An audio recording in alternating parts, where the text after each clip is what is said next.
Hi Aleena എന്ന് പറഞ്ഞ് Stanley കൈ നീട്ടിയപ്പോൾ അലീന കൈ കൊടുത്തില്ല. സ്റ്റാൻലി പറഞ്ഞു, സോറി, മുൻപ് പരിചയപ്പെട്ടപ്പോൾ ഞാൻ ആരാണെന്ന് വെളിപ്പെടുത്താൻ പറ്റിയില്ല.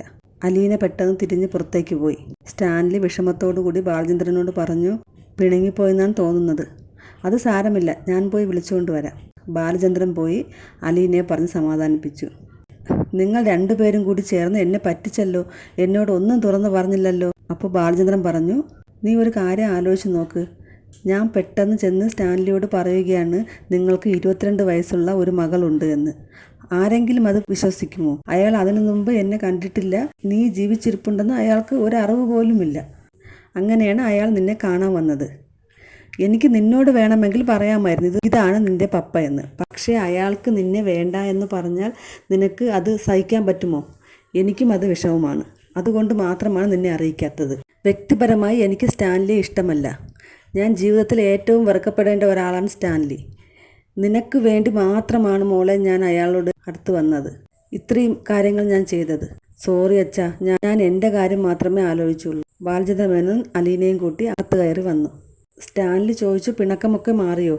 ബാലചന്ദ്രൻ പറഞ്ഞു, അത് സാരമില്ല. ഇവൾ കുറച്ച് ഇമോഷണലാണ്.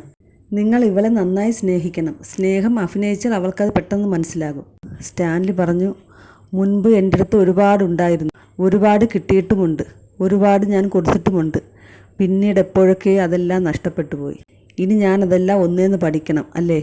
പഠിക്കേണ്ടി വരുമെന്ന് ബാലചന്ദ്ര മേനോൻ പറഞ്ഞു. നിങ്ങൾ രണ്ടുപേരും ഒരുപാട് ദൂരം യാത്ര ചെയ്ത് വന്നതല്ലേ, കുറച്ച് സമയം റെസ്റ്റ് എടുക്കൂ, നമുക്ക് എന്തെങ്കിലും കഴിക്കാം. എനിക്കൊന്നും വേണ്ട, ഞങ്ങൾ വരുന്ന വഴിയിൽ ഫുഡ് കഴിച്ചിട്ടാണ് വന്നത്.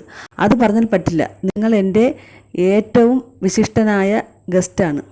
ഇന്നത്തെ ദിവസത്തിൻ്റെ സന്തോഷത്തിന് വേണ്ടിയെങ്കിലും എന്തെങ്കിലും കഴിച്ചിട്ട് പോകാം. അലീനയും നിർബന്ധിച്ചു, വാ അച്ഛാ, എന്തെങ്കിലും കഴിക്കാം. സ്റ്റാൻലി അവരെ ഡൈനിങ് റൂമിലേക്ക് കൊണ്ടുപോയി. എന്നിട്ട് തൻ്റെ ജോലിക്കാരെല്ലാം വിളിച്ചു. അവരെ ബാലചന്ദ്രനും അലീനയ്ക്കും പരിചയപ്പെടുത്തി കൊടുത്തു.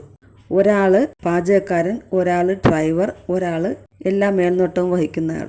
തൻ്റെ ജോലിക്കാർക്ക് അലീനയെയും പരിചയപ്പെടുത്തി. ഇത് അലീന, എൻ്റെ മകളാണ്.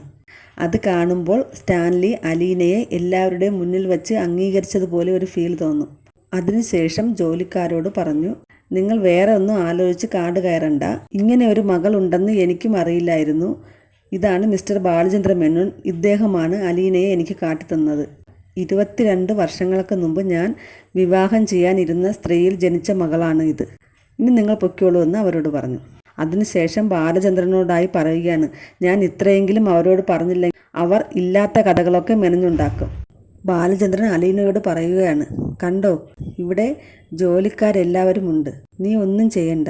നീ ഭക്ഷണം കഴിക്കുന്ന ജോലി മാത്രം ചെയ്താൽ മതി. സ്റ്റാൻലിയും അത് തന്നെയാണ് പറഞ്ഞത്. ഇവിടെ ജോലിയൊന്നുമില്ല, എല്ലാം ചെയ്യാൻ ഓരോ ജോലിക്കാരുണ്ട്. ഭക്ഷണം കഴിക്കാം, വിശ്രമിക്കാം, സമയം പോകാൻ പാട്ട് കേൾക്കാം, TV കാണാം. പിന്നെ എനിക്ക് ഒരുപാട് ബുക്സ് ഉണ്ട്, അതൊക്കെ വായിക്കാം. അലീനയ്ക്ക് അവിടെ നല്ല ഒരു ജീവിതം കിട്ടുമെന്ന് തോന്നുന്നുണ്ട്. അലീനയല്ലേ ആള്, അവൾ സ്റ്റാൻലിയെ പൂച്ചക്കുട്ടിയെ പോലെ ആക്കിക്കോളും.